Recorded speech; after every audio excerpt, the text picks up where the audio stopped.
HRD Corp, ladies and gentlemen, we are deeply honored to be invited as a strategic partner for this conference. This conference stands as a beacon of innovation and forward thinking, set against the backdrop of a rapidly evolving digital landscape that fundamentally alters how we work, interact and grow. This systematic shift brought about by the COVID-19 pandemic really have underscored the indispensable role of HR in navigating these changes, making our gathering here today more critical than ever.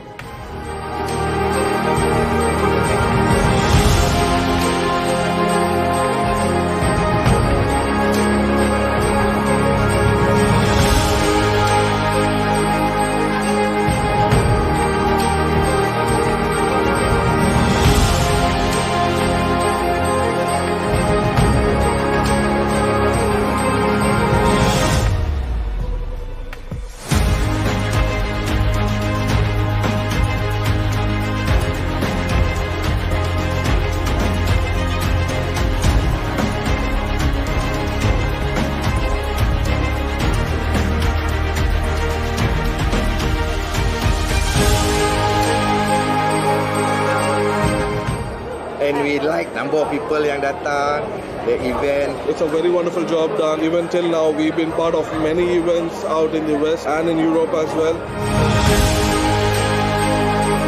Having all this knowledge under one roof over 2 days is really useful. I think the organizer has been doing a great job so far. I think everything else is good. The traffic is great. Yeah, we did enjoy our time here at the event.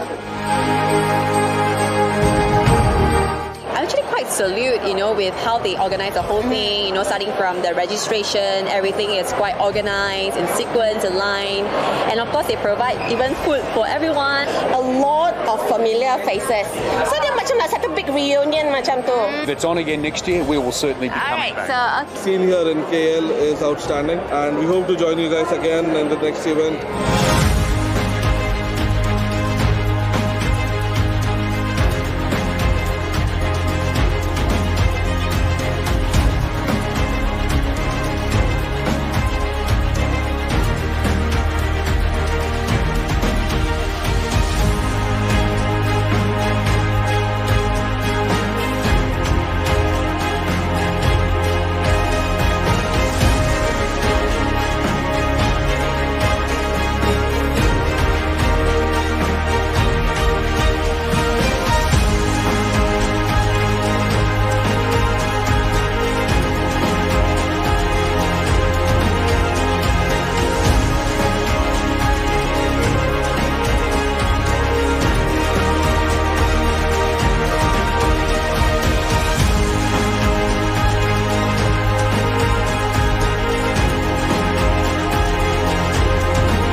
Next up, we're going to have just a little presentation from the Malaysia HR Forum. All of y'all look up on the left. Let's go, ladies and gentlemen.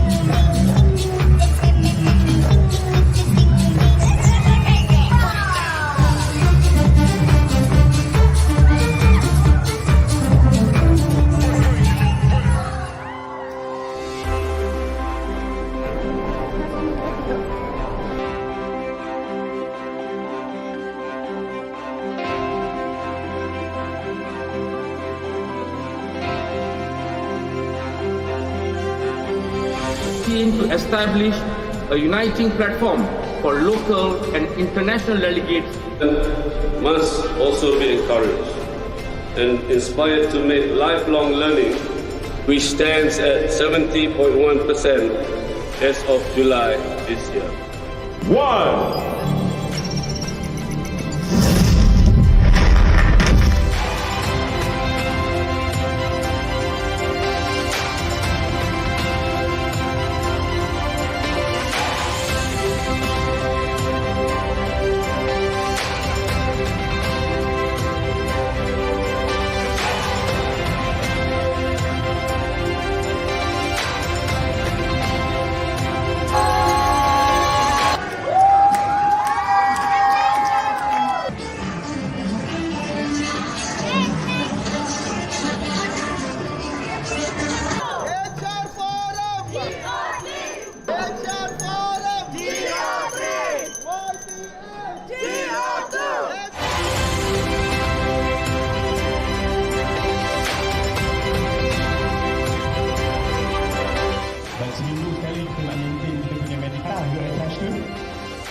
Tiba-tiba dia panggil saya berlakon dalam filem. Dia dapatlah!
First of all, I'd like to congratulate Malaysia HR Forum for putting up this wonderful place, and all those people who behind Malaysia HR Forum.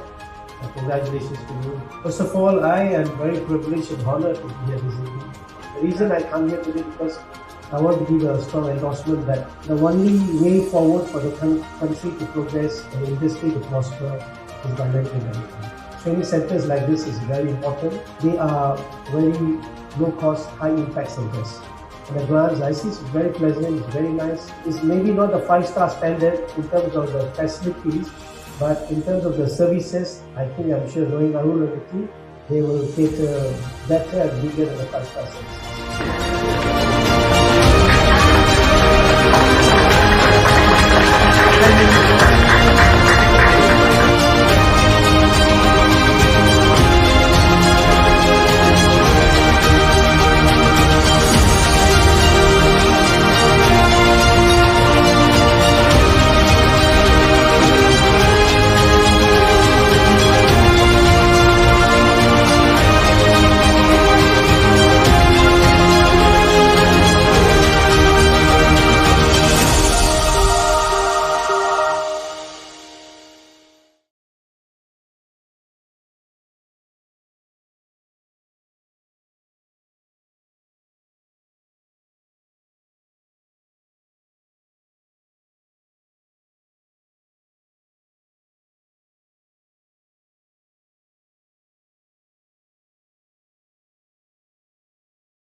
Good afternoon, everyone, and welcome to today's webinar on improving payroll efficiency and compliance with time attendance management system.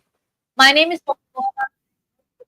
In less than an hour, you will learn how payroll and compliance challenges in today's work environment are solved. Second, the benefits of technology in improving time attendance tracking. finally, practical ways to around time management. Our speaker for today is Benjamin Kroc. He is the co-founder of Brio HR. Benjamin has managed teams across continents and industries, including PwC, McKinsey, and Lazada. He founded Brio HR to help companies implement top-class people management processes. With that, I'm pleased to hand over the screen to Benjamin. Royce.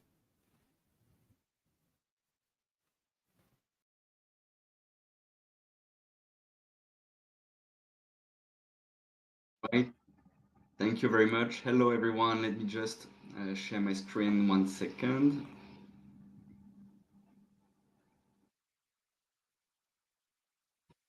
Can everyone see my slides?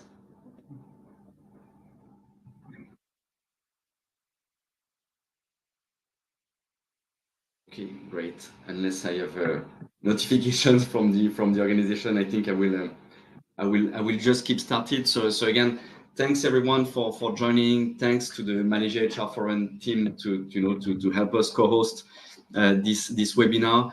I'm Benjamin Kroc, the CEO and co-founder of Brio HR, and I think today the essence, the intent of our discussion, because I'd like to call it a discussion more than anything else, will be to tell you a bit more about Brio HR, again, who we are, what we do, and so on, of course, but not spending too much time on this, and rather talk about the impact that time and attendance system, software, tool can have and should have on the business. So the idea, again, is to not go into fancy frameworks too much and so on, but still to try to structure what is impacted and how it is impacted by a proper time and attendance system. So I will just again, as I said, proceed with a couple information about Brio HR, so that at least you know who is talking, who is sharing, and of course we are very happy if you want to reach out afterwards through any channel, including of course our website or anything. Okay, so it seems I'm not in the slideshow, am I? Okay, let me just switch to that. Is it okay now? I'm being told that it's not in a slideshow. Okay, let me just fix this. So that's the usual live little glitches, I guess. Is it okay now in terms of the slideshow?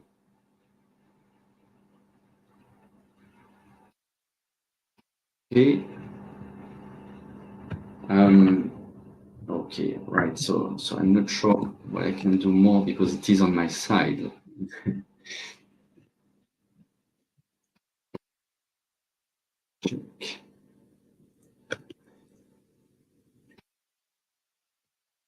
Okay, maybe someone from the backstage can help us with that. Let's just give them a few seconds to help. Okay, they are also trying. So let me try one last thing, maybe. I think that could work.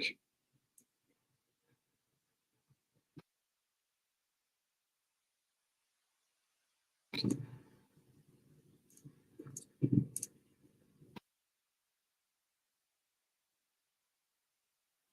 That's okay now.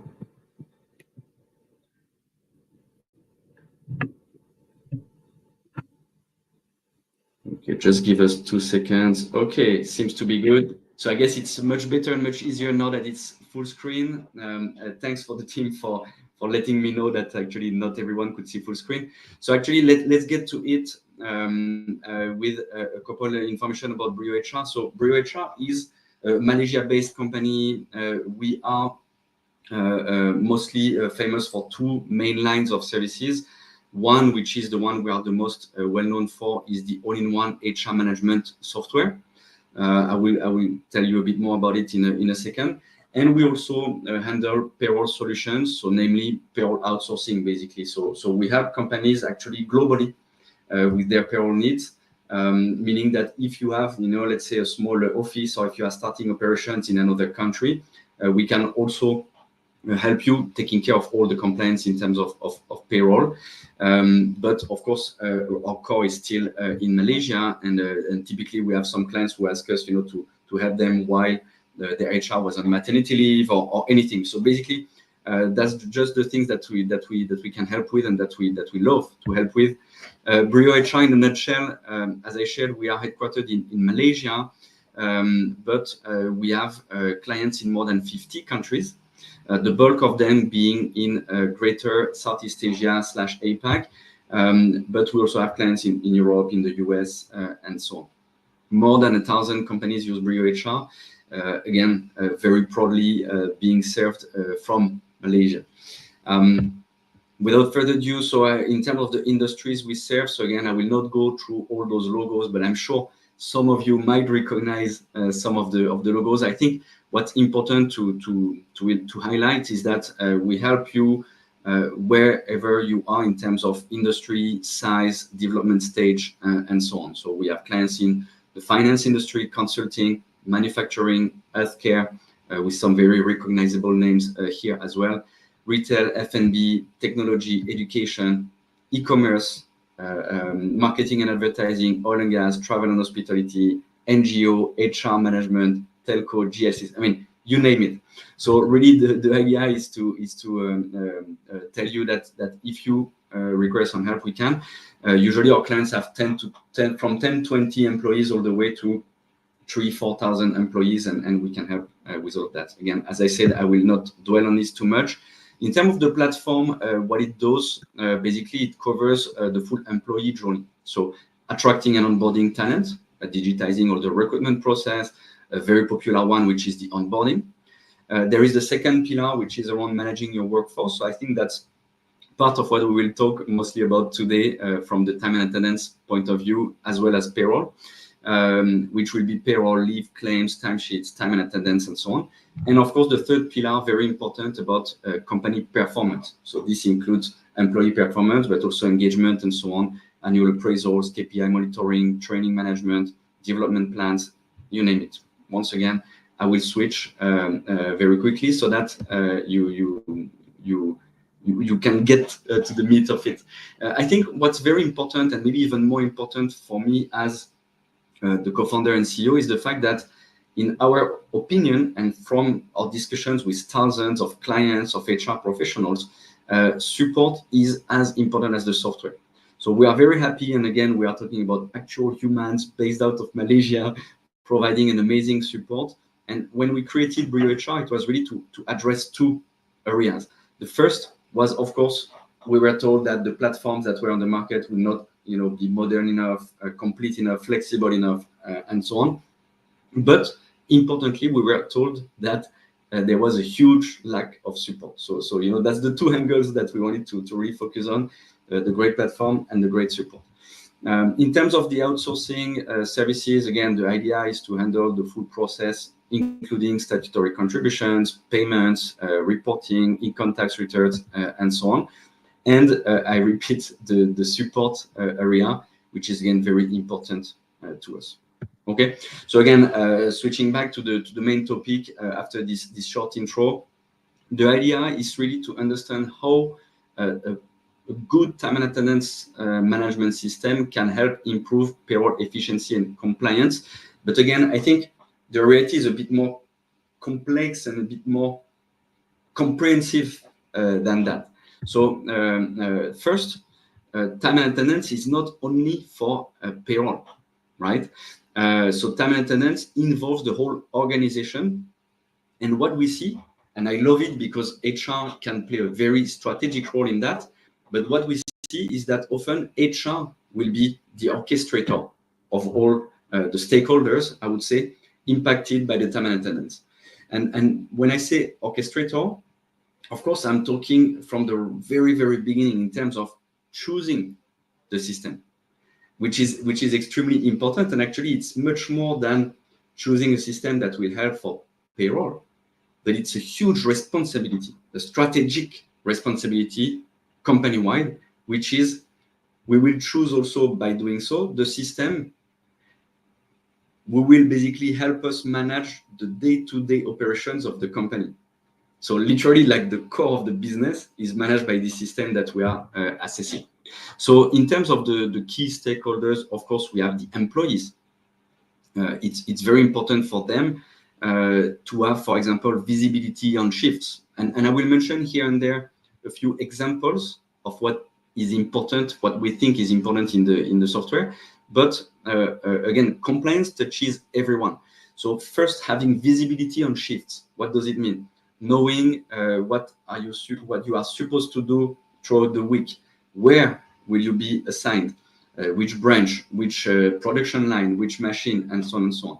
When, and so on and so on, is always very important, because that also helps making sure that employees will be complying with what is expected of them. Clock in, clock out, of course. That's one of the most maybe simple area when we talk about time and attendance, is the clock in, clock out. Yet, it has to be easy. It has to be accurate. It has to be secure. So clock in and clock out from the employee perspective is important. It's not just only data that we then use for payroll. It's operational information that the employees should be able to very easily contribute to. And of course, overtime allowances, it's about understanding when there should be overtime, when they are eligible for an allowance, what overtime maybe pay they have received, what allowance they have received, and so on. So of course, employees, we often focus more on the other two that I will come to in a second. But in the end, it's how convenient is it for employees to comply in a way. So that's very, very important that the compliance starts there. Then there is the operational management.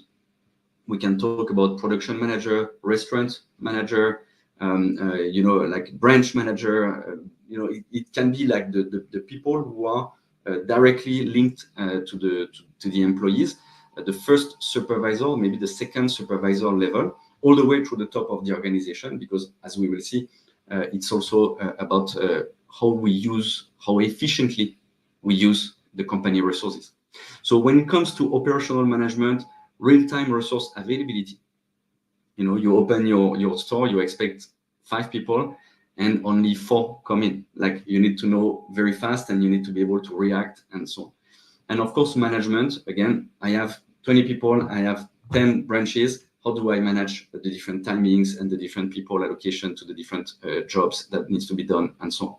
So that's actually extremely important, because that's the core of the business, right?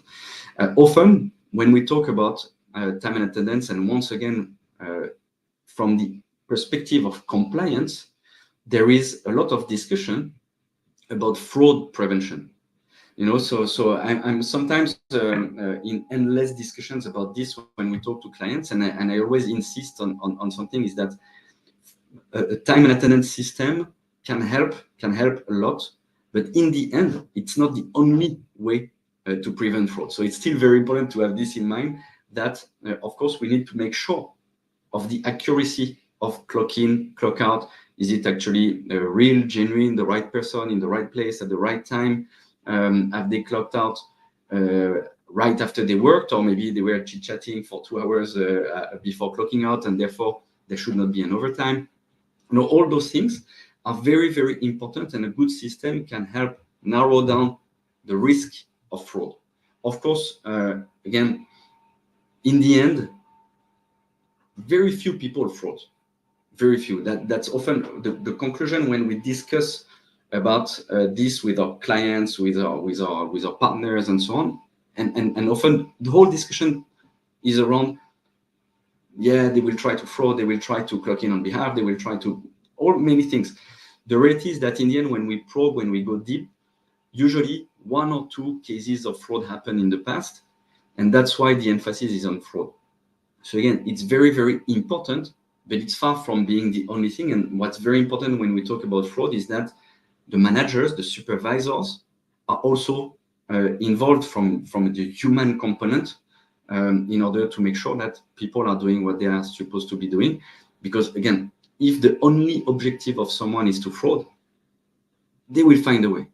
People still today are robbing banks. It's been It's been thousands of years that banks have been working on not being robbed, and still some people are still robbing them. It's not because the bank is not secure. They are all extremely secure, but there needs to be more. And people, if that's their only thing in life, their only objective, they might come to it. So again, it's very important to distinguish what a good system will do, whereas what it is to completely annihilate the risk of fraud, which is borderline impossible. And of course, the third stakeholder, and as I mentioned, often the orchestrator, and I love it actually, with a real strategic value, strategic role, is human resources. So ensuring seamless information flows, because you might have employees scattered across many locations, and actually maybe dozens, hundreds, thousands of employees. So you cannot, of course, be the one checking one by one everything in terms of attendance and everything, in order to, in the end, process accurate payroll and so on. So we need to have information flows that are very seamless from the different areas. Clean data. Once again, you cannot have a raw. I've seen it, and that's why I mention it as well. And I'm sure many of you have seen it in the past or even currently. But receiving maybe a stack of 5 centimeters thick of paper, which are manual, timesheets, manual overtime requests, and so on and so on. So the idea is to have clean data, just waiting to be validated, almost skimmed through in a way, and then automatically processed to the next stages, which is the payroll and the payout. And of course, the company policy compliance. And I want, and I will insist a bit more on that after.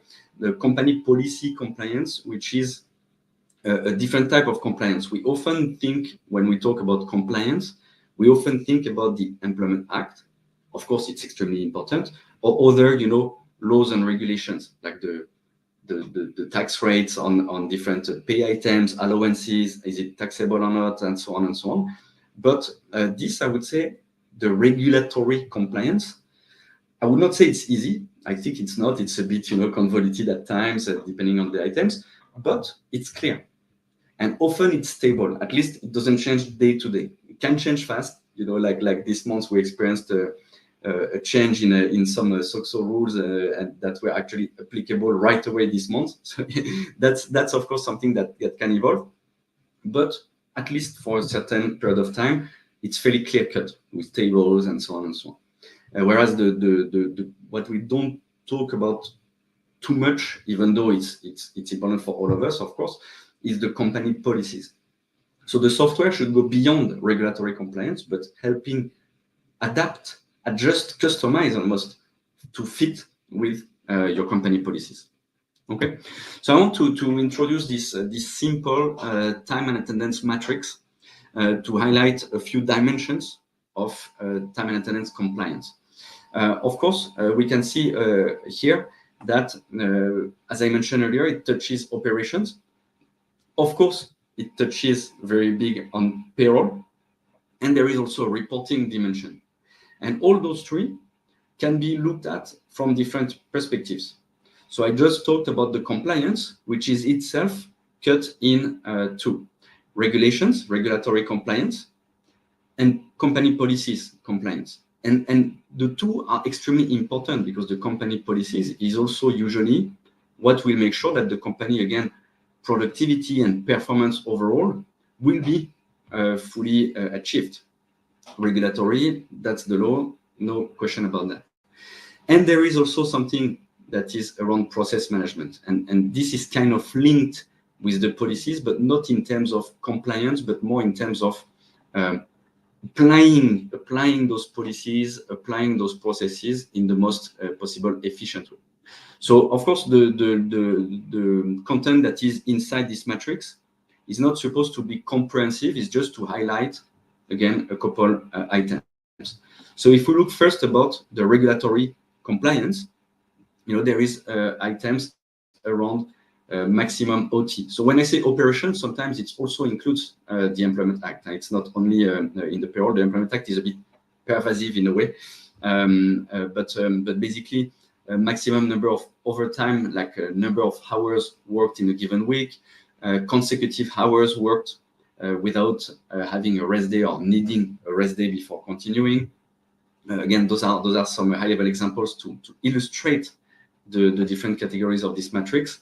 Then still in the regulatory compliance, but looking at payroll, of course, overtime calculation and payment compliant with the Employment Act. So again, maybe not all of your employees fall under the Employment Act, and there are some variations in that, even though usually the Employment Act is kind of a good reference, of course, and maybe the majority, in fact, of the people and employees who are working under this time and attendance system realm. So typically, is it a rest day, public holiday? Is it what multiplier to apply and everything? And again, we will come back to these kind of things when we talk about the system itself, what it can do. I will later on single out a couple examples of those, to go a bit deeper in terms of what are the questions we should ask ourselves, and what is the objective of having a good system in place, and so on and so on. And finally, still in this regulatory compliance, when it comes to the reporting, financial and statutory audits. So when I say financial audit, typically an auditor might want to reconcile the overtime that was paid to a certain worker with the data of the time and attendance management system. And of course, if it's manual or even if it's manually compiled in Excel and so on, it becomes very, very difficult. So it's important that a system allows to have a clear view. Hey, it takes me 2 seconds. I give the report to the auditor and they can check whatever they want and so on. I illustrate a bit. It seldom takes 2 seconds, but the idea is that having the data available helps with the compliance from an audit, from a regulatory standpoint. And of course, accounting.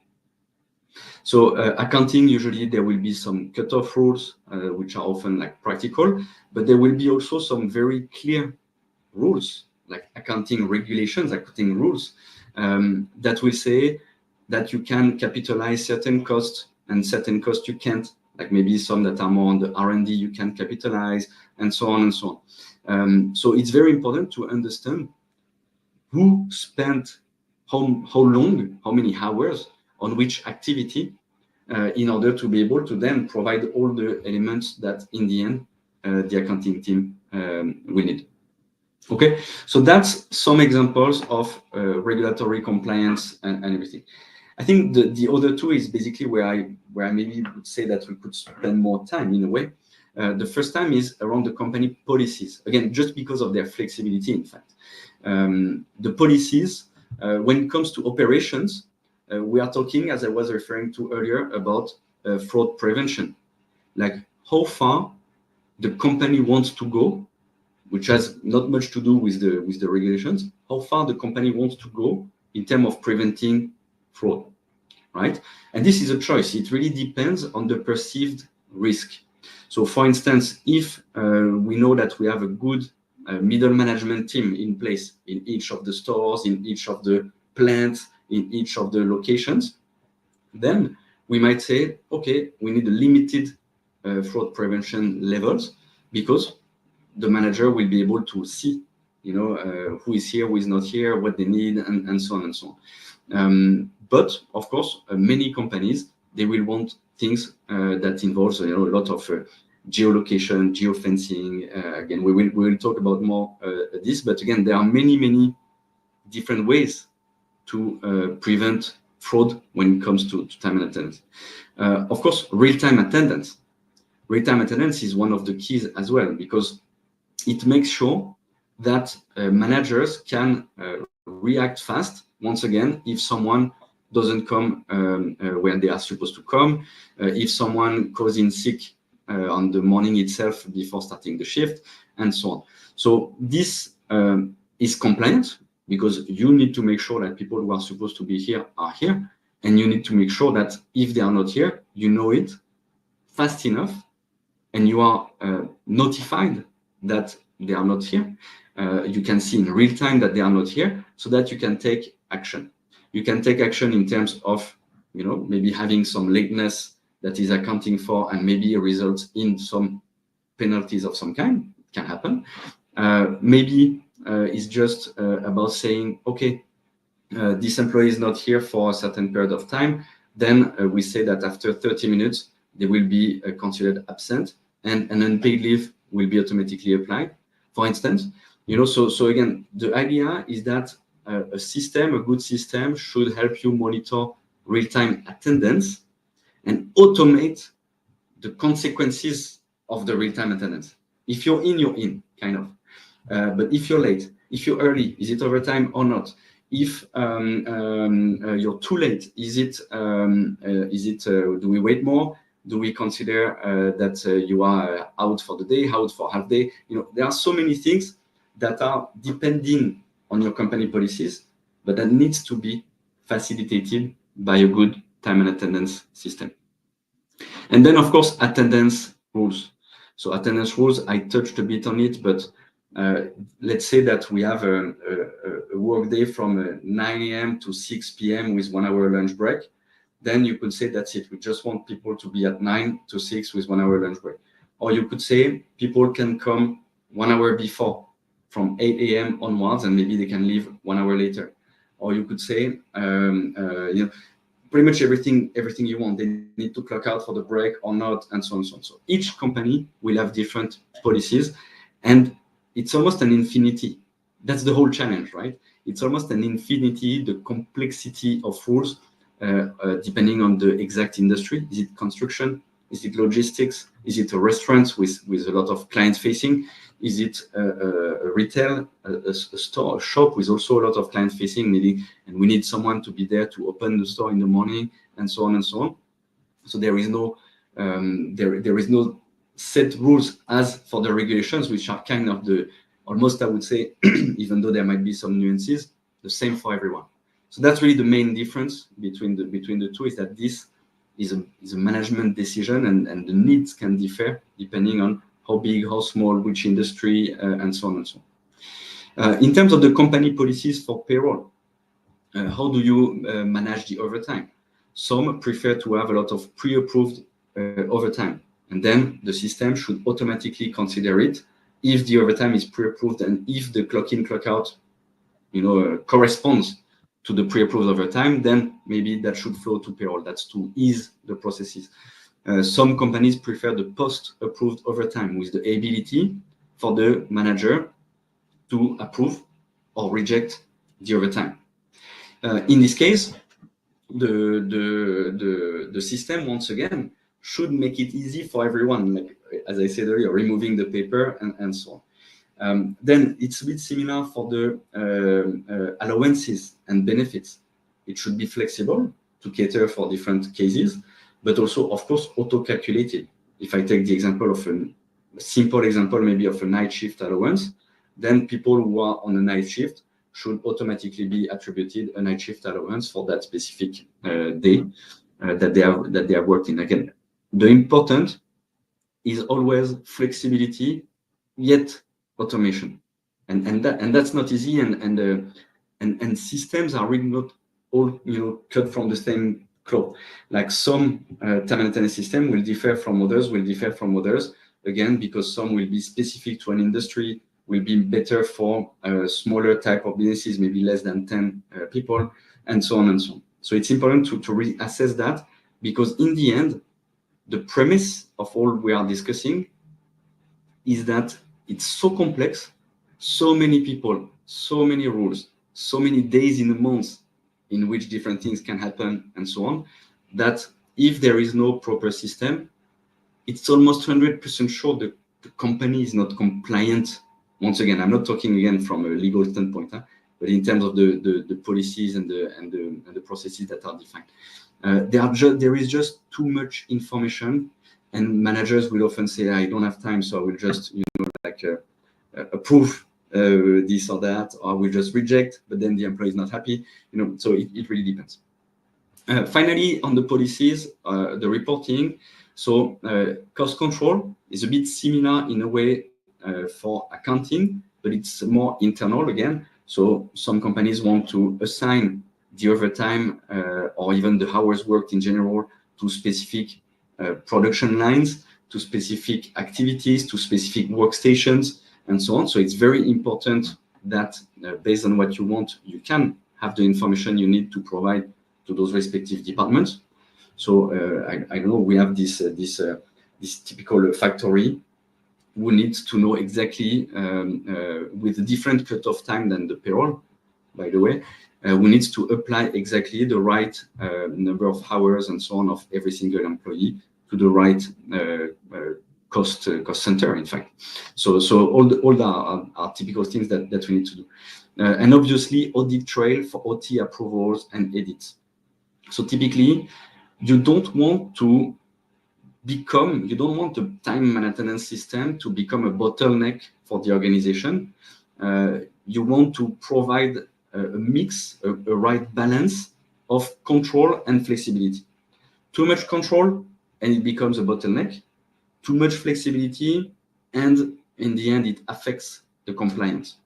So if you have the right balance, it can also be after the fact, like okay, let's get the operations done and so on and so on. But then we know that whatever is done, in terms of I approve the OT, in terms of the employee clocked in late, but in fact the employee was here, but for some reason there was a problem with the clock-in machine or with the employee's mobile, and then the manager edited the clock-in time. Yeah, I know you were there at 9 a.m., so let me change from 9:20 to 9 for that day. But it's important that it's important to give this flexibility so that it's done in a couple of minutes and the show can go on. But it's also very important that there is an audit trail so that you know who did the clock-in time modification and when and for what reason. Being able to leave also some comments and some reasons and so on. It's very important here because it forces people to keep it at the minimum. They will not want to do that for everyone and to write a reason for everyone and so on. And it fosters the compliance again to the company process. Same for, of course, the OT approval. It's one thing to clock out late. It's a second thing to having this extra time actually be OT. So again, it's always important to balance the two. And the third main pillar, which is a bit beyond compliance, but still has a big role to play when it comes to, in the end, the compliance, because the more the process is clear, efficient, easy to follow, that the more there will be compliance. So again, processes of OT claims and approval. Again, I've done 1 more hour. Can you approve that I've done 1 more hours? Is it a claim in terms of should it be paid? So usually when you are under the Employment Act, it's paid. But sometimes it can, be stored in kind of an OT bank, and then it can be applied later as a 1 hour off or whatever it is. But it's important to make sure that you have proper workflows and automation so that it can be checked. It's not only between the employee and the manager. Scheduling and rostering, very important to make sure that you have the right resources at the right place at the right time to do the job. From the employees to be able to shift, to request, some change of shifts and so on because they will not be here or whatever. It's always good to understand again and to be able to track what has been happening. And I was talking about it later, the late clock-in, clock-out notifications to the employee. Hey, you have not clocked in. Are you okay? Is it? Did you forget? Please clock in. Or to the manager, hey, this employee was supposed to be here. He or she is not here. Now you know, basically. So then again, the manager can very quickly react, reaching out to the employee and so on and so on. In terms of payroll, auto addition and deductions, very important. Again, we are talking about the OT, we are talking about allowances, other benefits, but we're also talking about sometimes lateness deductions, suddenly an absenteeism which is not justified, not planned, an unpaid leave that will be then deducted through the payroll. So again, it really allows to cater for a large quantity of people, operations, and scenarios with full accuracy and compliance. Fast payout, of course. So again, sometimes the payroll process can take 2 weeks, we have some clients where it's the case.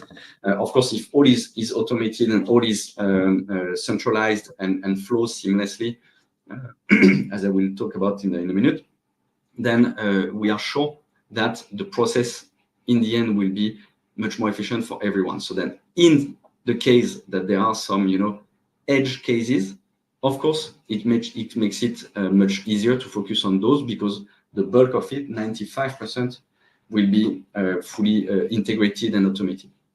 And finally, again, of course, for the employees to have, for example, in-app pay slips. So instantly, the payroll is done much faster with a lot more details accessible to everyone involved, and employees can have in-app pay slips. So typically, those are point of processes that are extremely important. In the end, what you want, accuracy, compliance, but also a good experience for everyone involved. And employees who have a good experience, maybe they will stay longer, so you have less trouble recruiting them, and so on and so on. And finally, process management from a reporting standpoint. Again, the idea here is to have a single source of truth. So really to link leave management, time and attendance, payroll management, employee master data, really in a way that is completely natively integrated, so that the information can flow seamlessly through different modules. Okay, so I think this matrix, in a way, contain most of it. We can of course, as I said, it's a very complex topic, so we can of course discuss about more things to be added and so on. And as I mentioned, the point is not to be comprehensive, but it's to provide you with a framework to make sure that you can highlight and you can list and you can tick everything that matters to you, to your company, in your situation, and so on. By filling up this matrix, then it allows you to say, okay, then I want more or less fraud prevention, because for us, it's not a thing. We want the data, but we don't really mind. Some others will say, no, it's absolutely important that it's exactly followed as it should be. Therefore, I want all the steps, and so on and so on. Okay, so if we deep dive a bit more on the policy side again, because it's the most flexible, as I said, so it's the most complex, and it's not easy, I would say, to find a time management system that allows you to really cater for those hundreds of combinations, hundreds of scenarios that you might see in your respective companies. So typically, if we take a few of the examples in the table, if we talk about the fraud prevention, this one is the most visible, is the most discussed usually. So what it is about. Preventing fraud. What are the controls that we put in place? So again, we have time-based clock in and clock out. This is as simple as having the schedule or the shift defined, so that the clock in and clock out happen when they are supposed to happen. It's not only about the second point, which is around geolocation, geofencing. Like, it can be GPS, it can be a Wi-Fi network, it can be an inside kiosk, it can be a thumbprint device. There are many ways to do that. But it's not only about that, it's also, is it at the right time? Back to the geolocation / geofencing point, there are many ways to do, but again, if someone absolutely wants to fraud, they might clock in, they might enter the premises, and they might, sneak out, or they might, anything can happen. So again, it's not, foolproof. Like there is a need to make sure that the managers are on top of things and so on. What I've seen actually that can be efficient is the fact that if you have inside kiosks, it can be a tablet with an app and so on, which is in the middle of most of the premise. That you have to be seen in order to go and clock in there. It's sometimes a good complement to the thumbprint devices, because the thumbprint devices typically are used for door access more than clock in, clock out. Of course, it's kind of both, but it's mostly door access, meaning that someone clocks in and is actually outside still, the building, the premise, the store, the shop, the restaurant, and so on. So they can always, and I've seen that, unfortunately, clock in by putting their finger on the machine and then walk back. So this can happen. Again, it's the vast minority. I mean, it's a small minority, should I say, of people doing that, but it can happen. Combining the thumbprint device and basically making the device just a door access. Like, we don't care anymore about the clock in, clock out of the device. This is only door access. However, we combine it with a kiosk, which will be the clock in, clock out in the middle of the premise.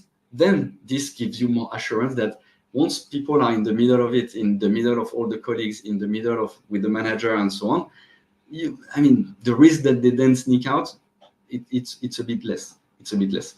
So again, it's just things that we've seen and covered by talking to some people, where in the end, again, the thumbprint device, it's just here to ensure that only authorized people access the premise, which is extremely important, but it's not like the time and attendance thing per se.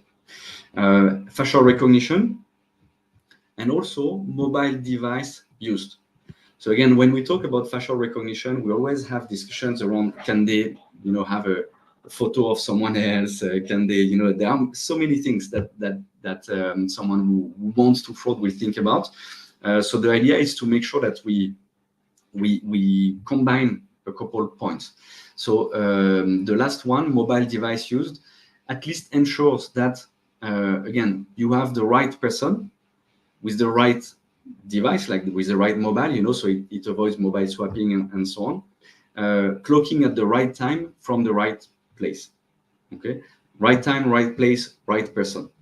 The first one is the right time, the second is the right place, and the last two are the right person. This greatly minimizes any risk.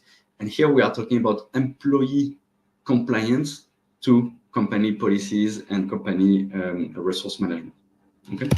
If we switch to another example, so real-time attendance, I quickly touched on it, so I will not dwell too much on that, but how can we react fast and ensure operational efficiency and HR compliance? Again, it's both, because operational efficiency, we want to make sure we have the right number of people in the right place at the right time to build the product, to deliver the service to the clients, and so on and so on. And HR compliance, of course, you want to make sure that if someone is late and there is a policy about a late penalty, it should be accounted for, and so on and so on. So real-time view of who is in or not, direct linked with leave management information for planned leave, maybe it was annual leave already booked and so on, but maybe even more importantly, unplanned leave, emergency leave, sick leave, and so on. Notifications for fast reaction and making sure there are enough people to do the work. And again, the notification should think about the different stakeholders. Employees might have forgotten to clock in. I've seen that happening, on purpose or not. That's another story.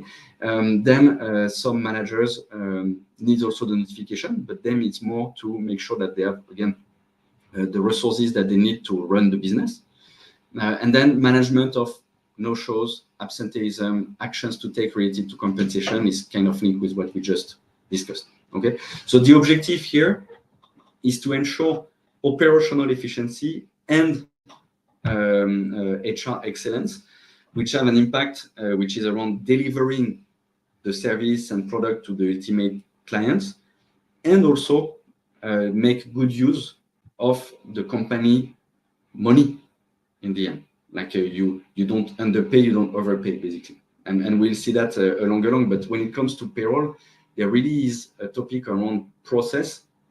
How can we cut by 90% the full process of collecting the information and so on, but also how we can get to 100% accuracy.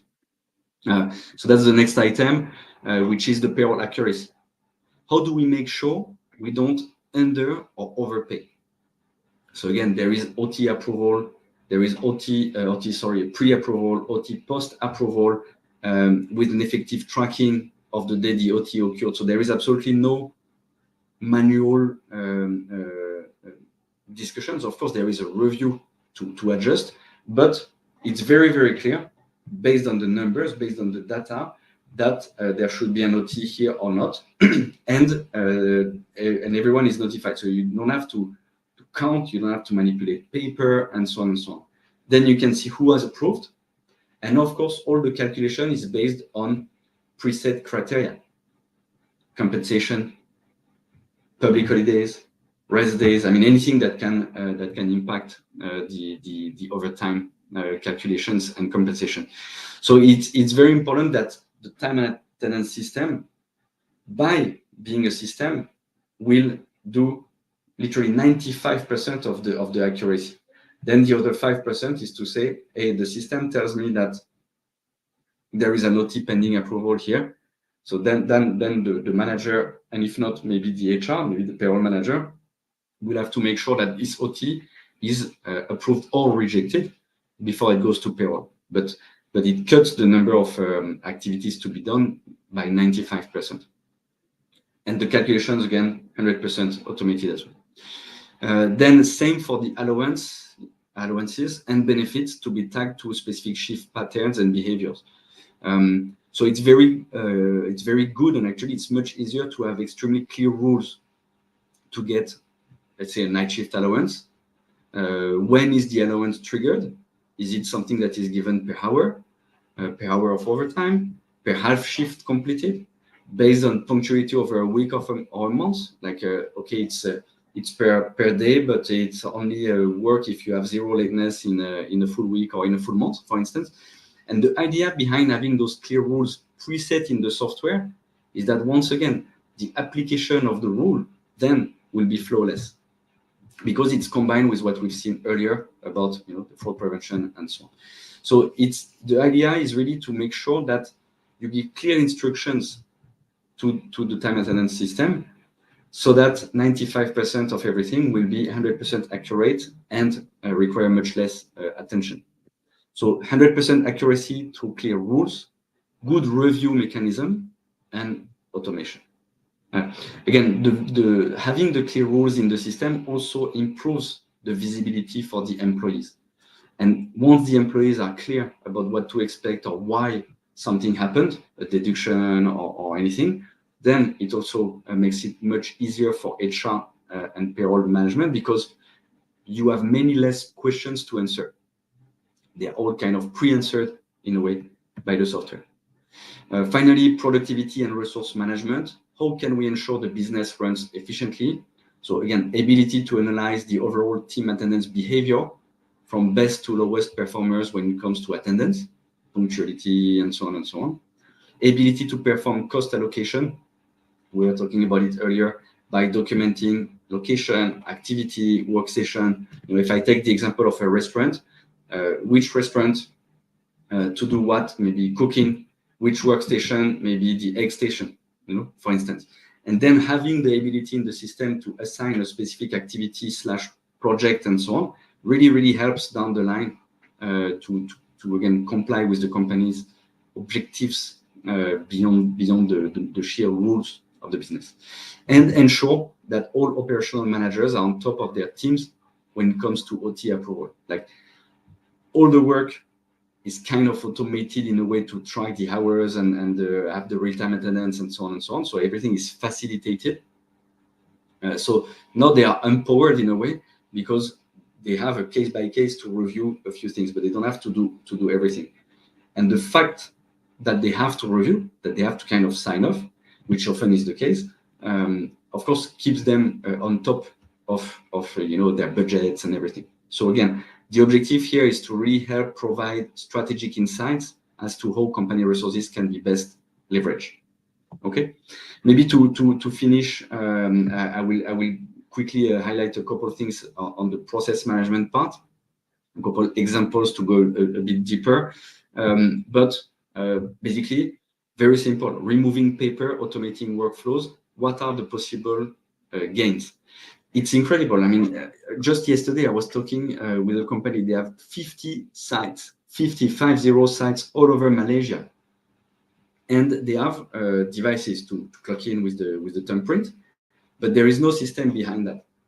So in the end, when it comes to overtime, it has to be completely manually filled up on paper.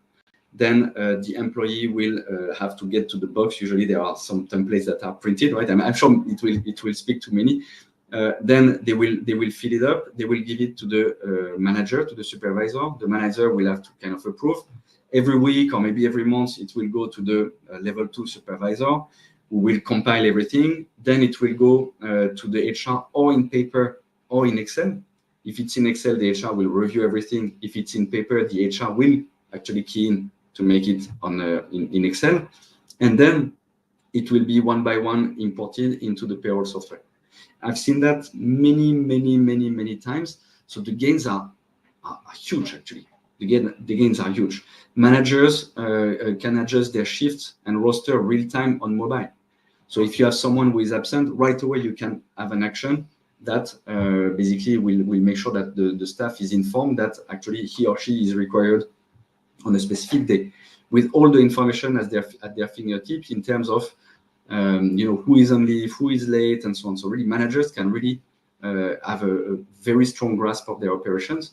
Employees have easy access to upcoming shifts, again, where, what time, how long they are supposed to work, and so on. Overtime automatically captured, reviewed and approved directly in the system. All the information is automatically consolidated and then linked to payroll. So there is absolutely no more manual, like a collection, compilation of information, review, approval, that's it. So again, the objective here, easier and faster access to information, improved accuracy and traceability. And the last one, smoother payroll processing, of course. Again, we talk throughout about payroll because payroll is kind of the end-all be-all of time and attendance. But again, how can we ease the life of payroll managers? How can we empower payroll managers? Again, no more manual calculation. OT and allowances are computed based on hourly rates, OT type, prorated as needed. The rounding, some companies will say, if you work more than 45 minutes, we will round up to the nearest hour, or we will round down to the nearest half hour. All these things can be rules that you tell the software that will end up really helping you a lot when it comes to all this. Deductions also automated, again, making it easier to explain and to understand. Again, because if you manually add things, you can always be questioned about it. But if the system is applying the rules, take it as an advantage. It's like, hey, no, but it's like this. It's the rule, basically. So the system does it. I cannot do much. And it can avoid sometimes difficult discussions for the same result. Then no more manual entry, clear view of the attendance items affecting payroll. Most of them are, again, clean, already approved, already automatically added, easy access to double check all the information and so on. So that's really changing the life of the payroll processors. So we don't have the right system. And again, not all systems are created equal. Again, the objective, reduce the potential for errors and free some time to focus on key areas, can be on payroll, but also on beyond that, like all the other things that usually you have to do, then maybe there is more time to do that. So again, the bottom line is really accuracy, efficiency in terms of time and processes, and empowering everyone in the company with the right system. So I think I'm done with it. I'm not sure if we have a quick Q&A session, but there are just two last things that I would mention that are not before that. Maybe it's just we will talk about that again in a second. But don't miss the payroll marketplace that will be organized in concordance by Brio HR and Malaysia HR Forum. It will be on the 4th of December 2024, half day. It will be useful, it will be informative, talk about payroll compliance, leveraging Brio HR to manage it, some Q&A, some free demos, and of course, very importantly, great food, great moment, great mingling. So we will come back with more information about all this. But I just wanted to make sure you already kind of pin it in your agendas. Wednesday, 4th of December, first half, we make it easy, we make it nice. Bring any tough questions you have. We will, brainstorm together, and we will make sure that you get the answer you need. It will be at the Malaysia HR Forum Academy. Okay, maybe we'll talk again about this, but very quickly, are there some questions before we wrap it up?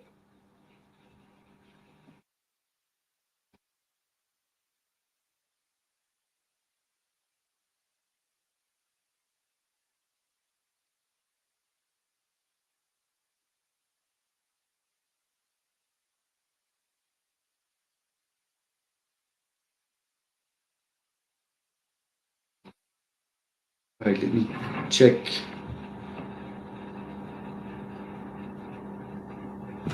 Okay, I think there is a question here. How does the system ensure that all information flows seamlessly between time tracking, payroll, and compliance management? So I think this is very, very important.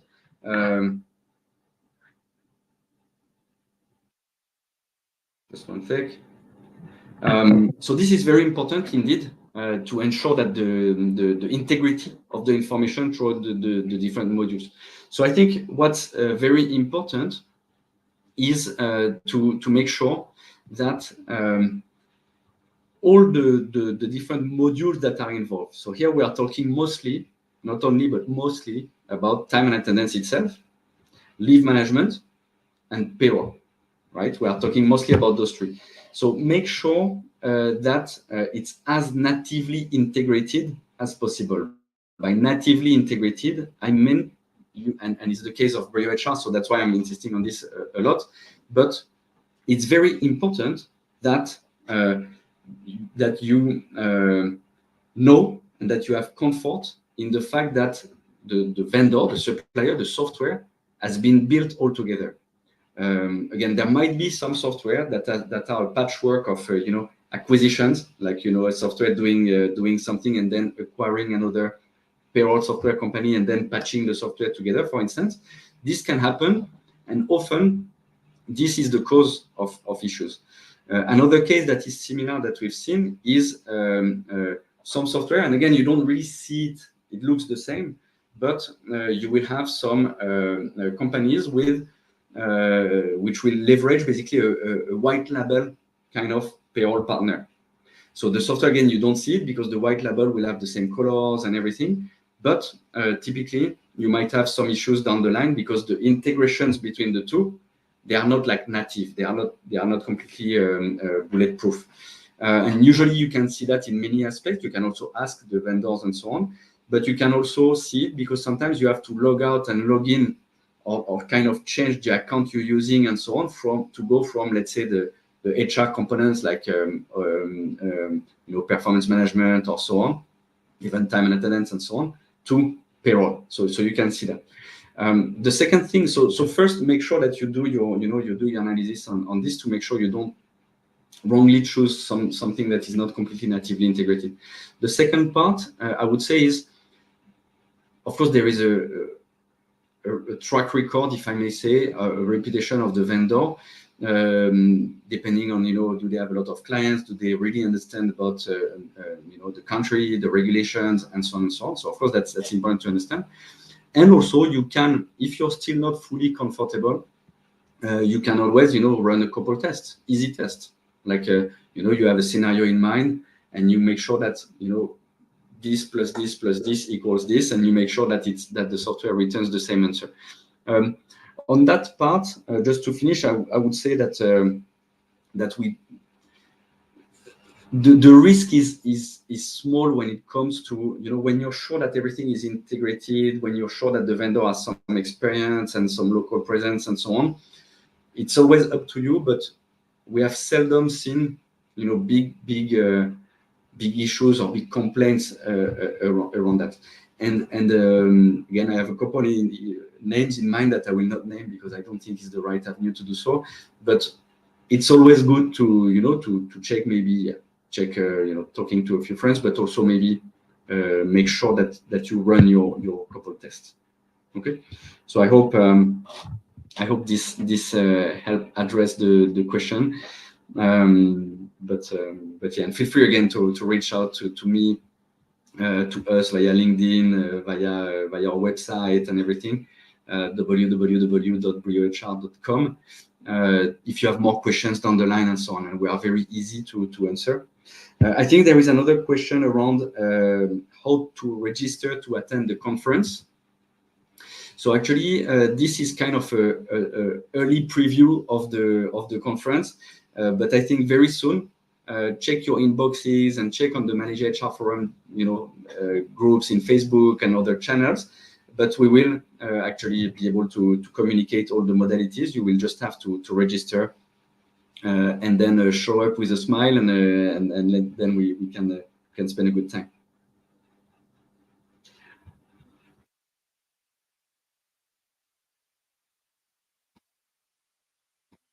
Questions?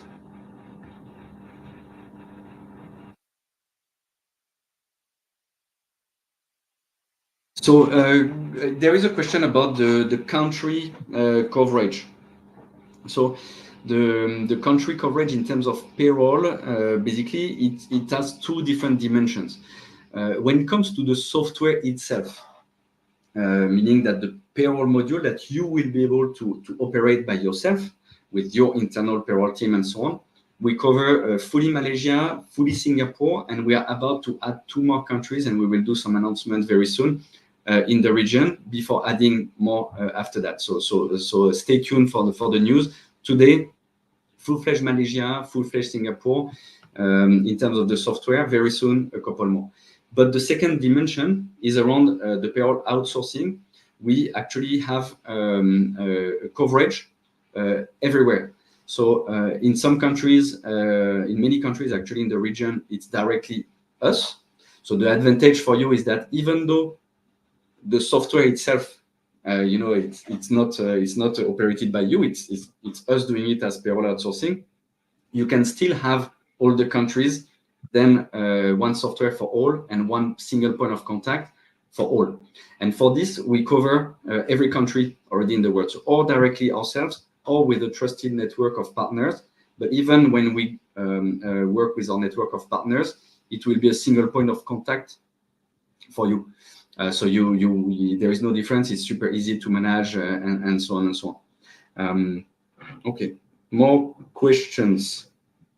And of course, when it comes to the payroll, every country that we work in, we are very, very strong in terms of compliance and so on. And actually, that's the main advantage. Many companies say that they don't want to have a payroll manager covering many countries and so on, because it requires in each country to have the full expertise, the full local expertise and so on. For us, it's our job. So in any country you need to work, basically, we will be fully compliant, be it via the software, Malaysia and Singapore today, soon a couple more, and of course, everywhere in the world when it comes to payroll outsourcing. Okay, next question. May I know how do we capture the staff attendance if their nature of work need to site visit, like site supervisor or salesperson that they need to... Sorry, just let me check. That they need to go out to do sales. So I think there are two things. So when employees need to move around a lot, which happens in the situation that you described, when employees need to move around a lot, of course, you might not do geofencing. You could say, okay, today you are supposed to go there to see client A, client B, client C, and then geofence for each client.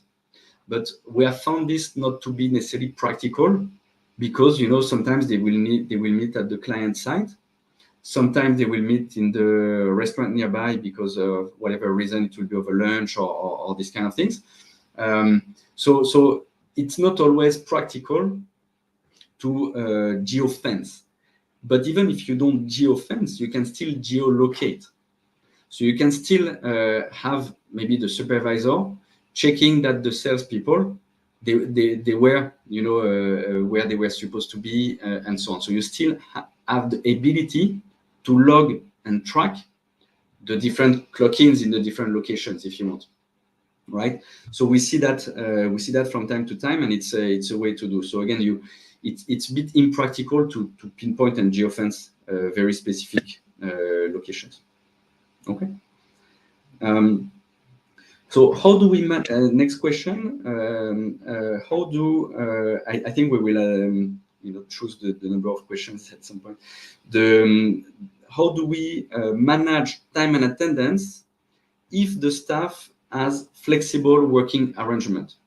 So there are many ways of having flexible working arrangements, but if you are talking about work from home, for example, as a flexible working arrangement, you can always, a bit similar to what I said earlier, you can always decide that the clock-in for that day will be at the employee's home. Of course, you need for that to have kind of registered the home address in the software to begin with, which is often the case actually, to see whether you want to geofence. But once again, sometimes in these cases you don't want to geofence. You want to just make sure that you can check the geolocation data later on. Just to be clear, the difference between geolocation and geofencing is that geolocation, no matter where you clock in from, it will register where you are. Geofencing is a bit different. It will make sure that you are within a certain perimeter when you clock in. So typically, if you're from home, maybe you don't geofence, meaning that there is no control in terms of the radius around the house or whatever, but still you have the pin in Brio HR to check that they were at the right location when they clocked in. There is an option which is a bit more not necessarily controversial, but that is a bit more touchy, which is to have a real-time location tracking. It's possible. Technically, there is no limitation, but usually you need the consent from the employees to do so. So to make sure that they remain within the set location throughout the day and so on and so on. But this is a bit more. It's a bit more invasive in a way, so it has to be taken cautiously because it's not always applicable, not always allowed, and so on and so on. That's for the flexible working arrangements when we talk about working from home. If you talk about flexible working arrangement in terms of hours, work hours, for example, you need to work 8 hours during a day, but we don't care when. Then you can set that actually. You can set that in a good time maintenance system. So you can clock in from 12 p.m. to 8 p.m. and it doesn't matter. Or you have other flexible arrangements in terms of hours. For example, and we see that a lot actually, is to say you have to work 8 hours in a day and you can clock in anytime between 8 a.m. and 10 a.m., for instance. So then you can come in at 8 sharp, 8:30, 9:30, whatever you want. And then from there, the system will start tracking the hours you work in. Okay, so those are typical flexible work arrangements we see and how we address them. Okay, next question. Okay, let me see the question.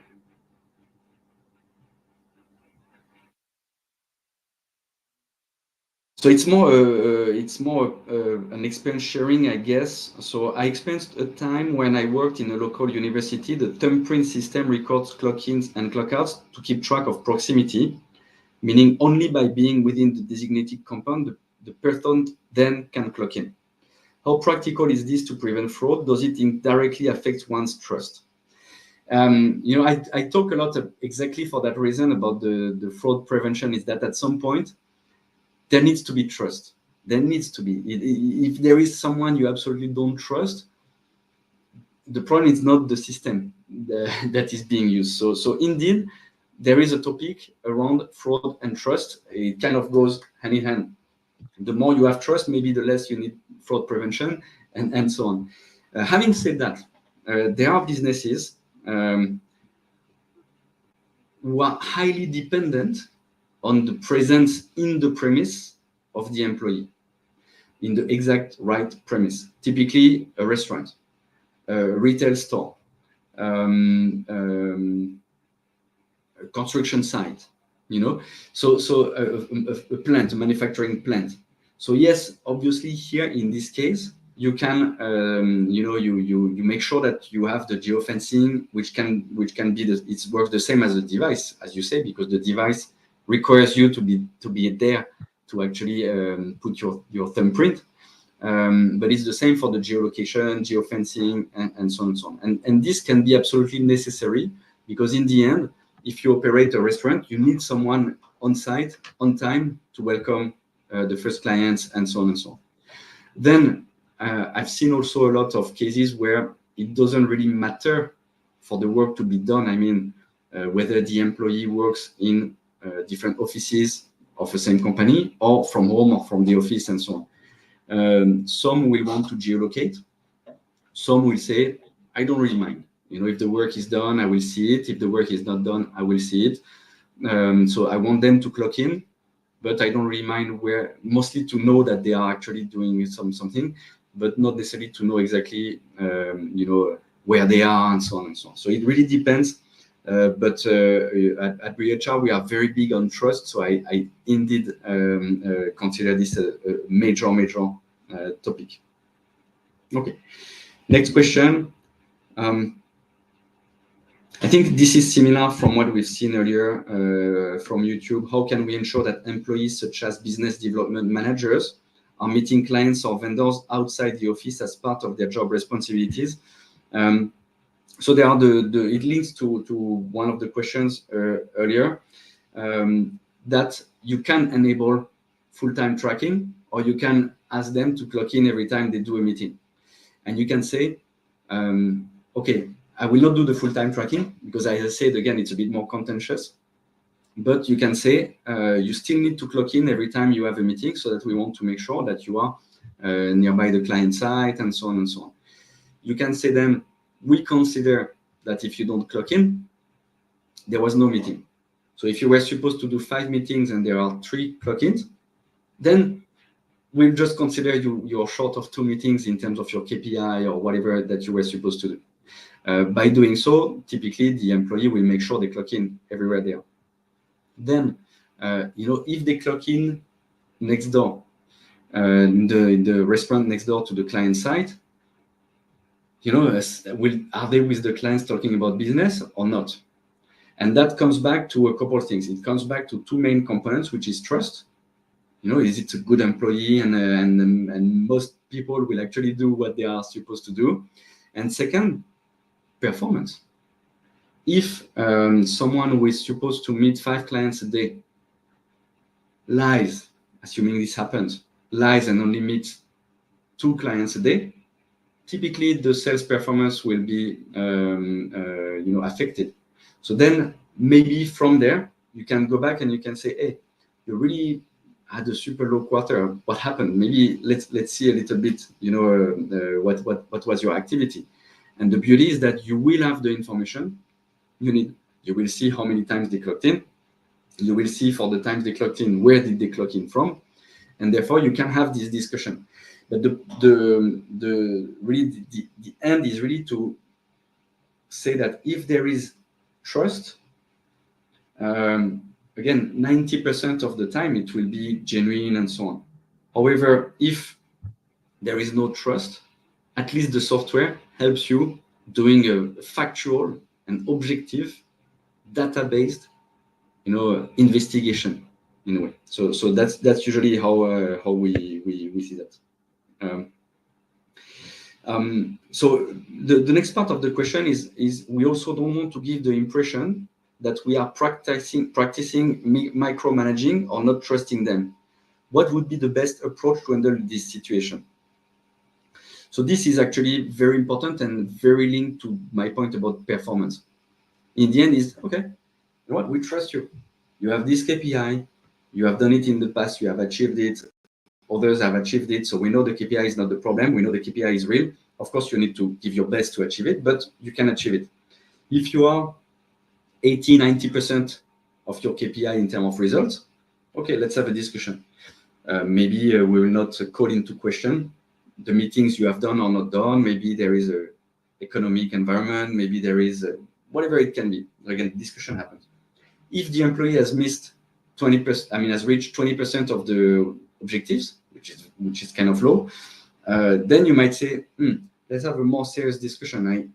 I need to make sure that at least you are putting in the work, and that's the discussion you have with the employee. And it's exactly what I was saying earlier.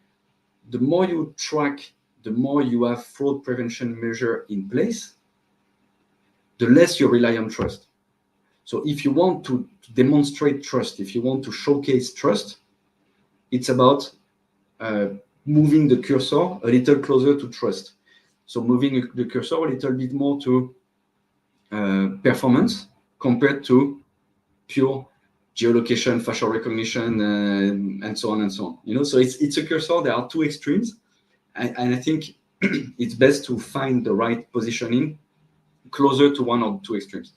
I once was in a discussion with a client, and all they were talking was about fraud prevention. All, but like crazy, like it was going super deep.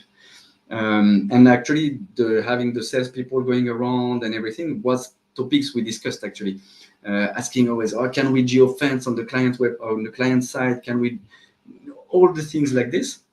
And at the end, my question to them, and it was a real discussion. I was genuinely thinking that was, don't you think that the problem is not the time and attendance system, but rather the trust or lack of trust in the company? And that's a genuine question, because in the end, if the problem is not the system, don't try and fixing the system. And if the problem is not the trust, then maybe a good system can help. So again, that's I love those topics. So again, feel free to reach out to me, reach out to us again via the website, anything. If you remember, you have a little code that you can mention, or you can say I attended the webinar and anything, and we'll be happy, and I will be happy to to review and discuss. Next question. I think maybe we'll keep it at that. How does the use of mobile solutions in time and attendance systems improve employee flexibility and transparency? And what key features should organizations prioritize when choosing such systems? I think the mobile solutions improves it greatly, because it has impact on a couple of areas. One can be very simply the fact that there are long queues at starting time. If you have, let's say, a factory or these kind of things, having everyone do it on mobile with a geolocation can help with very practical and simple things like this. Sometimes the queue can be very long. It depends again on your setup and so on and so on. So mobile is important. In terms of the key features that we've seen, it's a bit the ones I have listed earlier that we see really a lot. In the end, it's under the category fraud prevention, but it doesn't have to be seen from the fraud angle. It's just the normal thing. But of course, the time, which is always important. But with the geolocation, that often what I see is that companies who are again trusting, and they don't have a problem of trust, and it works for their business to not have geofencing, they will still do geolocation, but they will not check it. And only later on, 3 months later, there is a problem, then they will say, actually, let me check if there is not a problem here, and so on. So it really depends. First, you try to anticipate and to see from the performance angle, but it's always good to have the data available, and so on. Facial recognition is also sometimes a bit contentious. Like, hey, do you really think I will? I will ask a friend to clock in, on behalf of me, and so on? Are you sure you need the facial recognition? So typically, it's a good question. What are the key features you want to prioritize? It once again falls back to how much you want to be sure versus how much you want to blindly trust. The two extreme again of the spectrum, and often it's a mix of the two, right?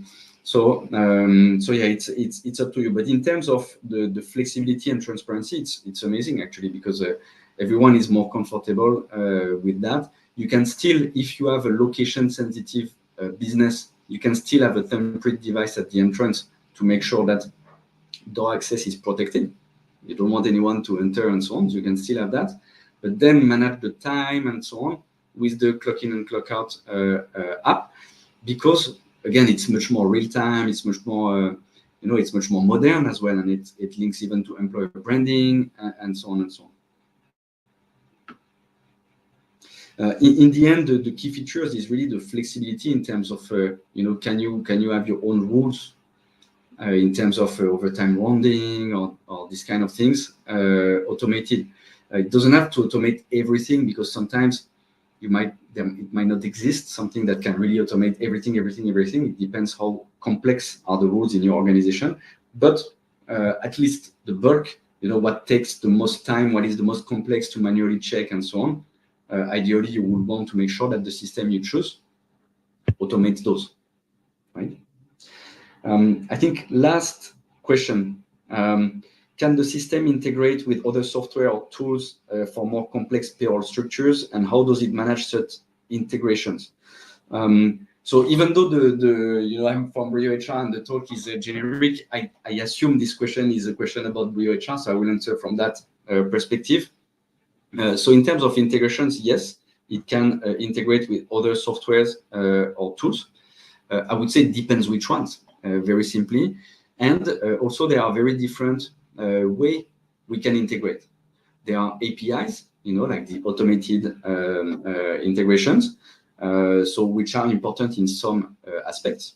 So typically when there are a lot of transactions in any given day and so on, it's good to automate as much as possible.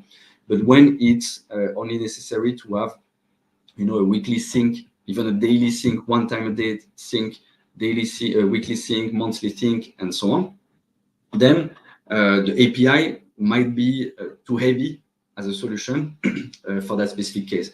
In which case, there might be some simple, download, upload of a report that takes 2 minutes. It's manual, but it takes 2 minutes, and it's enough, in fact. And it's sometimes better than the API because the API, can require some build, some connectors to be built, and then can require some maintenance. So, it really depends on what you are trying to solve. In terms of the complex payroll structures, of course, it would be interesting to discuss a bit more specifics. It's difficult for me to respond to answer like this because there are many types of payroll structures and many different levels of complexities. But we are very strong when it comes to multi-entity. So you can have multiple legal entities, but all your employees, in considering they are one team, even though they are under different legal entities. So you can still handle all those employees in one Brio HR environment while keeping them attached to the right payroll entity when it comes to, all the LHDN declarations, PCB, EPF, and so on. All the statutory bodies which are per legal entity, as you know well. So multiple entities, even across countries. We have companies with many hundreds of employees. They have 80 branches, and it works well as well. Very flexible. You can have as many payroll cycles in a month. Some pay cycles only for maybe commissions, another one only for overtime, another one for the full salaries. Again, very, very flexible. So I would say that we can handle a lot of complexity.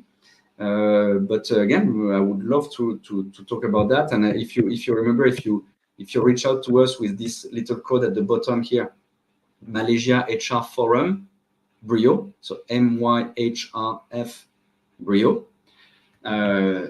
I will know that it comes from this webinar, so it will be easier for us to address and so on. Plus, again, it's actually an amazing offer. 30% off the first year subscription and free implementation. Still, we will do everything as we always do, data migration, setup, training, and everything. It's actually a very good offer. And then Brio HR is also HRDC claimable. So I just, as you were asking this question, and as I mentioned the code, I take advantage of this to remind about the offer we have for those webinar sessions. Okay, I think it was the last question, if I'm not mistaken. So maybe it's almost 3:30 here. So maybe we can soon call it a day. If that's the case, and unless notified otherwise by the team, I will just want to thank everyone for your participation, for listening to these sharings and so on, and maybe even more importantly for your amazing questions. I wish we continue the discussions again on our respective platforms. So feel free again to reach out to me, to us at Brio HR, to the Malaysia HR Forum team, in order to keep the discussions going. All right, thank you very much. Have a great day ahead, everyone.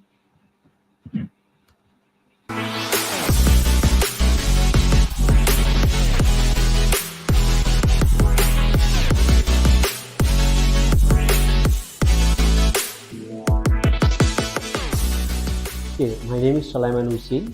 Mainly, my forte is HR, not only on HR operation and learning and development, I also doing a lot of HR strategic transformation. And looking at the spectrum of over the last 25 years doing HR, I think I'm still passionate and still consider myself as a newbie, learning a lot, especially through the social media. And current issues and challenges in doing HR is very different from the day that I joined back in 1995. Okay, I carve my career every 5 years. The first 5 years was a basic. Every single thing under the HR I learned. The second 5 years is basically learning the other part of business. The third part of doing HR is basically becoming an internal consultant.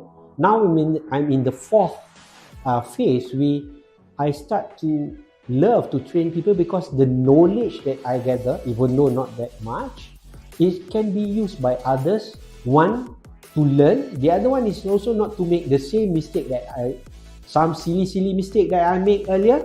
So now I'm encouraging the newbies, learn from the expert. I'm not the expert, but at least don't repeat the simple mistake.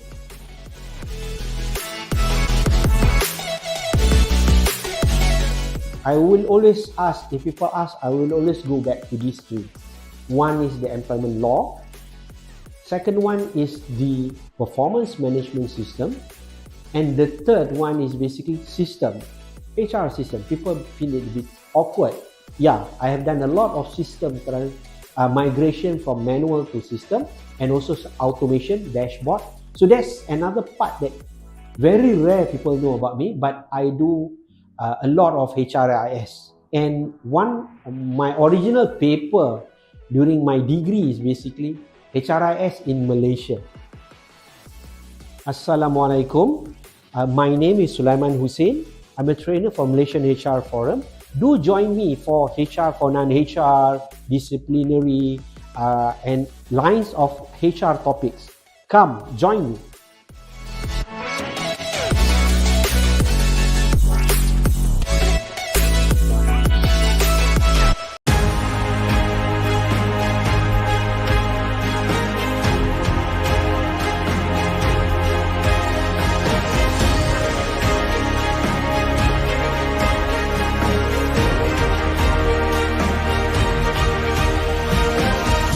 At HRD Corp, ladies and gentlemen, we are deeply honored to be invited as a strategic partner for this conference. This conference stands as a beacon of innovation and forward thinking, set against the backdrop of a rapidly evolving digital landscape that fundamentally alters how we work, interact, and grow. These systematic shifts brought about by the COVID-19 pandemic really have underscored the indispensable role of HR in navigating these changes, making our gathering here today more critical than ever.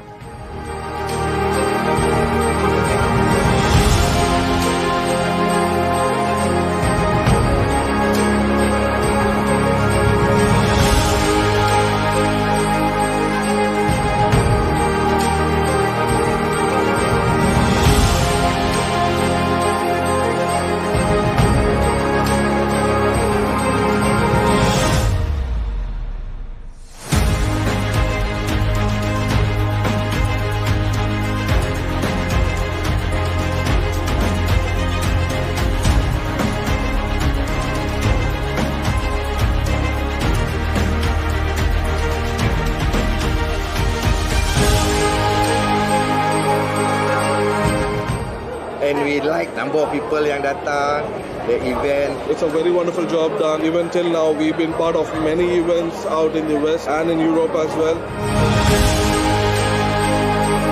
Having all this knowledge under one roof over 2 days is really useful. I think the organizer has been doing a great job so far. I think everything else is good. The traffic is great. Yeah, we did enjoy our time here at the event.